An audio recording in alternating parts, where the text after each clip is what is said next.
उसने मुझे बारिश की भीगी रात में बालकोनी की तरफ खींच लिया, अपनी मजबूत बाहों में जकड़ लिया और धीरे से मेरे कान में सरगोशी की। आलिशा, तुम्हारी आंखों में जो चमक है वो मेरी पूरी दुनिया रोशन कर देती है। आज की यह रात, ये बारिश और मैं तुम्हें कभी नहीं छोड़ सकता। मेरा दिल जोर जोर से धड़का, जिस्म में एक मीठी सी लहर दौड़ गई। इसकी गर्म सांस मेरे चेहरे पर पड़ रही थी, इसकी आंखें मेरी आंखों में घुस गई थीं। मैं शर्म से आंखें झुका ली, मगर दिल की धड़कनें बता रही थी कि ये मोहब्बत अब रोकना मुमकिन नहीं। इसने मेरे हाथ को अपने हाथ में ले लिया, अंगुलियां अंगुलियों में पिवस्त कर दें, और धीरे से कहा, आलिशा, तुम मेरी पहली और आखिरी मोहब्बत हो। इस रात हम दोनों खामोशी से एक दूसरे के करीब खड़े रहे। बारिश की आवाज़ हमारी खामोश मोहब्बत की गवाही दे रही थी। ये वो लम्हा था जिसने मेरी पूरी ज़िंदगी बदल दी। मेरा नाम आलिशा है। मैं एक हसास, जज्बाती और नरम दिल की लड़की हूँ जो इस ब्राह्मण मोहल्ले में अपने बड़े भाई शहजाद के साथ रहती हूँ। मेरे भाई शहजाद की ज़िंदगी का सबसे बड़ा मकसद मेरी खुशी, मेरी तालीम और ख़ानदान की इज़्ज़त व वक़ार को बरकरार रखना था।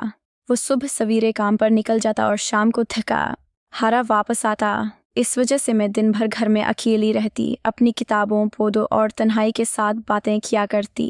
हमारे मोहल्ले में फरहाना आंटी रहती थीं, जो बहुत शफीक, खुश अखलाक और इज़्ज़तदार खातून थीं। वो मेरी तन्हाई का सहारा बन गई थीं। उनका इकलौता बेटा अयान एक बड़ी कंपनी में आली अहदे पर काम करता था और ज़्यादा तर वक्त दूसरे शहर में रहता था। वो सिर्फ ख़ास मौके पर घर आता था। फरहाना आंटी मुझे अपनी बेटी की तरह प्यार करती थीं। हर दोपहर वो मेरे लिए कुछ न कुछ बनाते या मुझे अपने घर बुलाते। मैं उनकी गोद में सिर रखकर अपने दिल के सारे खुश और गम बांटा करती। आन का घर मेरे लिए एक महफूज पनाहगाह बन चुका था, मगर मुझे क्या पता था कि इस प्रसकून घर में एक ऐसी रोशनी आने वाली है जो मेरी ज़िंदगी के सारे अंधेरों को हमेशा के लिए जला देगी। वो सर्दियों की एक ठंडी शाम थी। मैं अपने कमरे की खिड़की के पास बैठी चाय का कप हाथ में थामे बाहर गिरती शबनम को देख रही थी। अचानक एक टैक्सी फरहाना आंटी के घर के सामने रख गई। इसमें से एक लंबा खूबसूरत नौजवान नीचे उतारा। इसने ओवरकोट पहना हवा था और हाथ में सफरी बैग था। ये अयान था, जो अपनी माँ को सरप्राइज देने के लिए बगैर बताए घर लौट आया था। जैसे ही उसने दरवाजे पर हाथ रखा, एक लम्हे के लिए पलट कर हमारे घर की तरफ देखा। चांदनी और धुंध भरी रात में हमारी आंखें एक लम्हे के लिए मिलें। इसकी गहरी स्याह आंखों में एक ऐसी चमक थी जो मेरे दिल की धड़कन रोक गई। मैं डर गई और फौरन पर्दा गिरा दिया, मगर मेरा दिल तूफान की तरह धड़क रहा था। उस रात में देर तक सो न सकी। आंखें बंद करते ही अयान का संजीदा चेहरा और गहरी आंखें याद आ जाते। इसकी आंखों में एक अजीब सा पैगाम था जो मेरे दिल को छू रहा था। ये मेरी ज़िंदगी का वो पहला रोमानवी मोड़ था जिसने मुझे अंदर से बदल कर रख दिया। अगली सुबह में फरहाना आंटी के घर नाश्ता देने गई। लाउंज का पर्दा हटाते ही अयान सोफे पर बैठा किताब पढ़ रहा था। मुझे देखते ही वो फौरन उठ खड़ा हुआ। इसके चेहरे पर नरम दिलकश मुस्कुराहट आ गई जो मेरे दिल को हिला गई।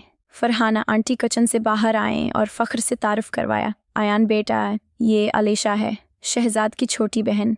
ये मेरी अपनी बेटी से भी ज़्यादा मेरे पास रहती है। अयान ने दोनों हाथ सीने पर रखकर नरम लहजे में कहा, उम्मी, कल रात ही मैंने समझ लिया था कि इस घर में कोई मासूम रूह ज़रूर है जो अपनी सादगी से पूरे माहौल को जगमगा रही है। इसके ये मीठे अल्फाज मेरे गालों पर सरखी बिखेर गए। मैंने शर्माते हुए सलाम किया, नाश्ता मेज़ पर रखा और जल्दी से घर भाग आई, मगर वो अल्फाज मेरे कानों में मीठे गीत की तरह गूंज रहे थे। दिन गुजरते गए।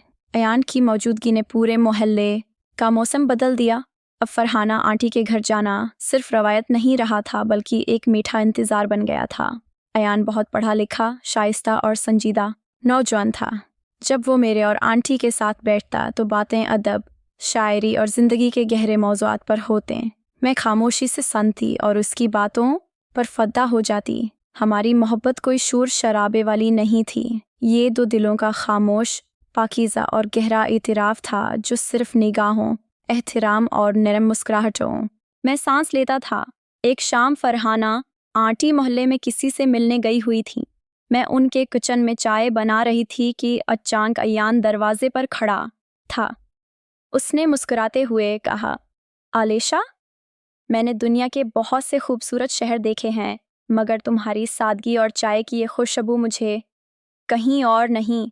माली, मैंने कानपते हाथ छिपाने की कोशिश की और शर्माते हुए कहा, आयान भाई, आप बड़े शहर के रहने वाले हैं, ये सादा सी चीज़ें आपको सिर्फ चंद दिनों के लिए अच्छी लगेंगी। उसने एक कदम आगे बढ़ाया, मेरी आंखों में गहराई से देखा और संजीदगी से बोला, अलीशा, अगर ये एहसास सिर्फ चंद दिनों का होता तो मैं अपनी कंपनी की बड़ी पेशकश छोड़कर यहाँ ना आता। इसकी बात ने मेरे दिल के सारे दरवाजे खोल दिए। मुझे एहसास हुआ कि वो मुझसे इतना ही चाहते हैं जितना मैं उनसे, मगर हमारे दरमियान सबसे बड़ा रिश्ता मेरे भाई शहजाद का था। इसकी इज्जत और इजाज़त के बगैर मैं कोई फैसला नहीं कर सकती थी। आयान ये बात अच्छी तरह जानता था, इसलिए वे हमारे रिश्ते को कभी छिपाकर पेश नहीं करता था। वो शहजाद भाई की बहुत इज्जत करता और अक्सर शाम को इनके साथ बैठकर बात करता। एक दिन शहर के एक अमीर घराने से शहजाद भाई के पास मेरी शादी का पैगाम आया। भाई मेरी तालीम और उनकी दौलत देखकर संजीदा हो गए। जब यह खबर फरहाना आंटी और आयान तक पहुंची तो आयान का चेहरा पीला पड़ गया। इसकी आंखों में दर्द था जो मेरे दिल को चीर रहा था। इस रात तेज बारिश हो रही थी। मैं अपने कमरे में रो रही थी कि बालकनी से आयान का साया नजर आया। वो बारिश में खड़ा मुझे देख रहा था। उसके चेहरे पर बेबसी थी। इसने हाथ के इशारे से कहा कि फ़िक्र न करो, मैं तुम्हें कभी दौड़ नहीं जाने दूंगा। अगले दिन आयान ने एक बड़ा फैसला किया। आयान ने फैसला किया कि वो शहजाद भाई से बराह रास्त बात करेगा। वो जानता था कि ये रास्ता आसान नहीं, मगर हमारी मोहब्बत के लिए वो हर ख़तरा मोल लेने को तैयार था। अगले दिन शाम को वो हमारे घर आया। उसके चेहरे पर अज़्म था। शहजाद भाई से मिलकर उसने एहतराम से कहा कि वो मुझसे मोहब्बत करता है और मुझे अपनी ज़िंदगी का हिस्सा बनाना चाहता है। शहजाद भाई हैरान रह गए। उन्होंने आयान की इज्जत की, मगर कहा कि वो सोचेंगे। फरहाना आंटी खुश थीं, मगर ख़ानदानी इज्जत का मसला भी था।